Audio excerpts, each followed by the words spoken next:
کبھی میں تو چلا جاؤں گا، پتہ نہیں بعد میں آپ کیا کیا بجائیں گے، کیا کیا سنیں گے۔ اچھا، اقرار الحق صاحب موجود ہیں جی، اور بھی ماشاءاللہ بڑی اللہ نے ان کو آواز دی ہے۔ اگر یہ نعت کے کچھ اشعار سبحان اللہ۔ وہ انتہائی عشق تھی یا نور بے حساب تھا، میں قید و بند وقت سے آزاد اس صدی میں تھا،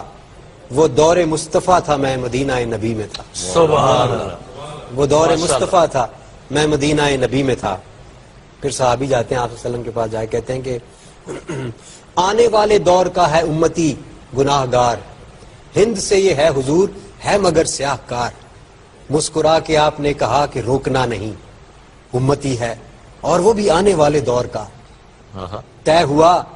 اثر کے بعد ہوگی میری حاضری، روبرو نبی کے پاس ہوگی میری حاضری، تصور عدالت نبی کیا تو ڈر گیا کہ جا کے کیا کہوں گا، میں تو سوچ کے ہی مر گیا۔ صحابی رسول نے کہا کہ بیٹھ جا یہاں، محفل حضور کے اصول سیکھ لے ذرا، بیٹھنا سکھا رہے تھے مجھ کو وہ کہ اس طرح، چل کے بھی دکھا رہے تھے مجھ کو وہ کہ اس طرح، یہ بھی کہہ رہے تھے خام خواہ سے منہ نہ کھولنا، بول کے بتا رہے تھے اس طرح سے بولنا، سبحان اللہ۔ بول کے بتا رہے تھے اس طرح سے بولنا۔ وہ خوش نصیب لوگ تھے جو دور مصطفیٰ میں تھے، فضا بھی خوش نصیب تھی، زمین بھی خوش نصیب تھی، نیا نیا کھلا کھلا سا نیلا آسمان تھا، پرانی طرز پر بنے نئے نئے مکان تھے، پرانی طرز پر بنے نئے نئے مکان تھے، کئی گھروں میں اونٹ تھے، کئی گھروں میں بکریاں، پک رہا تھا کچھ جہاں پہ جل رہی تھی لکڑیاں، اتنے میں اذان ہوئی، اتنے میں اذان ہوئی تو رونگٹے کھڑے ہوئے، دل کے جیسے کھل گئے ہوں تالے سب پڑے ہوئے، وہ آسمان کا راگ تھا، وہ دعوت بلال تھی،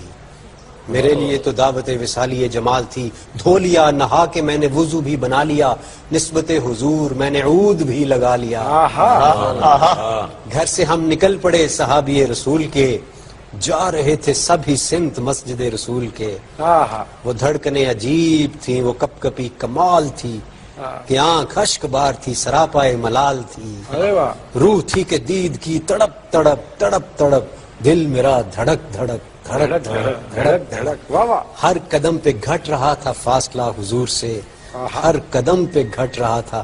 فاصلہ حضور سے، ابھی میں یہاں تک پہنچا ہوں۔ سبحان اللہ۔